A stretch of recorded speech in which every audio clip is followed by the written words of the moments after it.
நம்முடைய ஜெயக்குமார் அவர்கள் மாநில மாணவரை செயலாளர், இது அவரே சொல்லியிருக்கிறார். கூட்டம் நடைபெற்றுக் கொண்டிருக்கிறது. தமிழகத்திலிருந்து ஒவ்வொரு மாவட்ட மாணவரை செயலாளரும் இப்படி வரிசையாக உட்கார்ந்து இன்றைய எடுத்துக் கொண்டிருக்கின்றார். இவர் 2000 ஆள் எப்படி இருந்திருப்பாரு, இல்ல கொஞ்சம் மட்டும் இருப்பாரு, பேண்ட் இன் பண்ணி இருப்பாரு, அப்படியே போனீங்கன்னா போய் பைப் போட்டு உடனே காமிச்சு இருக்காரு. ஜெயக்குமார் சொன்னாரு, எங்களை பார்த்து இங்க பாருங்க, இந்த பையன் எப்படி எப்படி பைப் பண்ணிருக்காரு பாருங்க, எப்படி சேர் போடுறாரு பாருங்க, இவர் தான் நீங்க எல்லாம் சேர் பண்ணணும் அப்படின்னு சொன்னாரு. அவர் உட்கார்ந்த பிறகு என்ன கொடுத்தாங்க, நான் புதுக்கோட்டை மாணவர்கள் மாவட்ட 2000 நான் போய் உட்கார்ந்து சொல்லிட்டு வந்து உட்கார்ந்து இவர் பக்கத்துல வந்தாரு. நீ நானும் புதுக்கோட்டை தான் தெரியுமான்னு, இது நீங்க கடலூர் மாணவர்கள் மாவட்ட நீங்க புதுக்கோட்டை மாவட்ட சொல்லுவீங்கள அப்படின்னு திரும்பி கேட்கிறேன். இல்ல இல்ல என் சொந்த ஊர் புதுக்கோட்டை, இழுப்பூர்ல சின்ன தம்பி மலர் தெரியுமான்னு கேட்டேன். எனக்கு தெரியுங்க, பழக்கம் இல்லை, தெரியுங்க அப்படின்னு சொன்னேன். அப்புறம் அவர் கொண்டாந்து என்ன ரூம்ல விட்டுட்டு போயிட்டாரு. இது எல்லா இடத்துல முடிஞ்சு வச்சு அப்புறம் அன்னைக்கு பேசிக்கிட்டே இருப்பாரு. யாரோட புதுக்கோட்டை மாவட்டத்தில் யாரோட தொடர்பே கிடையாது. பேசி முடிச்சா 2001 தேர்தல் வருது.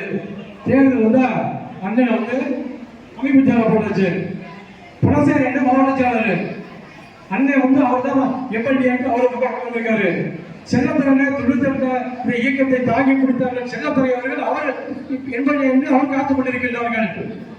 ராஜேந்திரன் இருக்கிறார்கள், அண்ணன் கேஆர்சி அவரும் வேட்பாளராக காத்துக் கொண்டிருக்கிறார்கள். அண்ணன் குலசேகர், அண்ணன் கேஆர்சி, ராஜேந்திரன் முதலாம் சுகம்ல அம்மா வீட்டுக்கு முன்னாடி உட்கார்ந்துருக்காங்க. மலத்தூள் நேச தூக்கிட்டு இருக்கு. நான் அன்னைக்கு முதல்ல அப்பா வீட்டுக்கு போறேன். நான் போயிட்டு இப்படி அப்பாவோட பார்ப்போம்னு சொல்லிட்டு 2001 அப்படி வீட்டு கிராஸ் கேட்ட கிராஸ் பண்ணு அப்பதான் கதவை திறந்துச்சு. உள்ள விஷயம் பார்த்து பார்த்தாப்ல இந்த கூட்டத்தில் சொன்னார். அவரே சொன்னார். சொன்ன செக்யூரிட்டி கூப்பிட்டு அந்த பையன் நெடுஞ்சல கூப்பிடுகிறாரு. நான் என்ன கூட உள்ள போறேன். உள்ள போட்டு கேட்டாரு, புதுக்கோட்டையில எத்தனை பஞ்சாயத்துன்னு கேட்டாரு, புதுக்கோட்டையில எத்தனை வார்டுன்னு கேட்டாரு, கத்திரோட எத்தனை பஞ்சாயத்துன்னு கேட்டாரு, குள்ளங்கார் கோயில எத்தனை பஞ்சாயத்துன்னு கேட்டாரு. நான் தான் எழுதி போட்டு ஏன்னா முதல் தப்ப நான் தான் பண்ணேன். சொல்லிட்டு அவங்க உள்ள போயிட்டு நீ எங்கேயும் போயிடாதீங்க, நெடுஞ்சலியன் இங்கேயே இருங்க, நான் உள்ள போயிட்டு ஒரு கரெக்டாக 2 மணிக்கு நான் வெளில வந்துடுறேன் அப்படின்னு சொல்லி உள்ள போயிட்டாரு. இங்கே அண்ணன் குணசேகரன், கேஆர்சி அண்ணன், ராஜேந்திரன், நம்ம அண்ணன் செல்லத்துல எல்லாம் இவங்க அறிவிப்பு காத்துட்டு இருக்காங்க. தமிழ்நாடு கூட வேட்பாளர் அறிவிச்சாச்சு. அப்புறம் 2 மணிக்கு வந்தாரு அண்ணன் ராதாகிருஷ்ணன், விஜயபாஸ்கர், நம்ம கதிரவன் 3 தொகுதிக்கு குளத்தூருக்கு வந்து கதிரவன், திருமயத்துக்கு ராதாகிருஷ்ணன், புதுக்கோட்டைக்கு விஜயபாஸ்கர் யாருக்குமே தெரியாது. இப்படி வந்துட்டு மறுபடியும் போய் சாப்பிட்டு மறுபடியும் உள்ள விட்டு அப்புறம் மறுபடியும் வந்தோம். அப்போ வெளியே வேட்பாளர் வந்து கருத்து நினைச்சு எல்லா பணமே இருந்தோம். அதுக்கப்புறம் முதல்ல அவர் குடியே போனது நான் தான். முதல் எழுந்தது நான் தான். புதுக்கோட்டை மாவட்டத்தில் முதல்ல அதிகப்படியாக பாதிக்கப்பட்டது யாரும் நெடுஞ்செல்லாம் பாதிக்கப்பட்டது.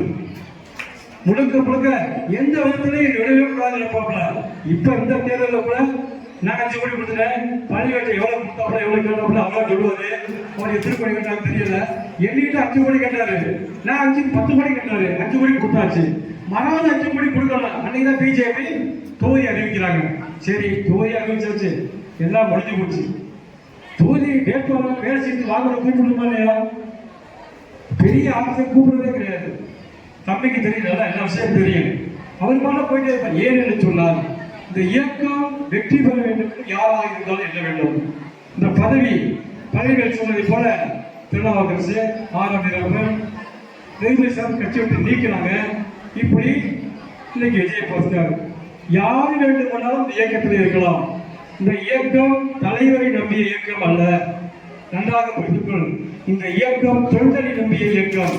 இந்த இயக்கம் எத்தனைக்கு ஓட்டு போட்டா போதும் போய் படுக்கா பாருங்க, அவனுடைய இயக்கம் இந்த இயக்கம். எனக்கு சுத்தமான இயக்கம் இல்ல. எனக்கு வாய்ப்பு தான் கொடுக்கப்பட்டிருக்கிறது. பள்ளிகளுக்கு வாய்ப்பு கொடுக்கப்பட்டிருக்கிறது. ஏன் ராணுவர்களுக்கு வாய்ப்பு கொடுக்கப்பட்டிருக்கிறது. உழைக்கிறவர்கள் தொண்டர்கள், அதற்கு வழிகாட்டிதான் எங்களை போன்றவர்களாம் என்பதை நாங்களும் வெளியில் கொள்ள வேண்டும் என்பதை இந்த நேரத்திலே பதிவு செய்து கொண்டு இதை வருகின்ற காலம் ஏற்கனவே திமுகவும் மட்டும்தான் எழுதி இன்னைக்கு நமக்கு 2 கட்சிகள் வந்து மிகப்பெரிய சவாலாக இருக்கிறது.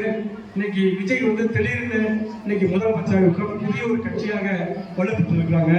அவங்களையும் நம்ம எதிர்க்கணும், திமுகவையும் எதிர்க்கணும். நாம் எல்லாம் ஒற்றுமையாக இருந்து இந்த இயக்கத்தை புரட்சி தலைவர் எம்ஜிஆர் சொன்னதை போன்ற இந்த ராமச்சந்திரன் இறந்ததற்கு பிறகும் இன்னும் 100 ஆண்டுகள் இந்த இயக்கம் இருக்கும் என்று சொன்னார்கள். புரட்சி தலைவர் அம்மா அவர்கள் சட்டமன்றத்தில் பேசுகின்ற பொழுது இந்த ஜெயலலிதாவுக்கு பிறகும் இன்னும் 100 ஆண்டுகள் இந்த இயக்கம் இருக்கும் என்று சொன்னார்கள். அதை நினைவிலே கொண்டு இந்த இயக்கத்திற்கும் புதுக்கோட்டைக்கும் மிக நெருங்கிய உறவில் இருக்கிறது. அதையெல்லாம் பேச வேண்டும் இன்னும் வெகு தூரம் ஆகும். 2000 நினைக்கின்றேன்.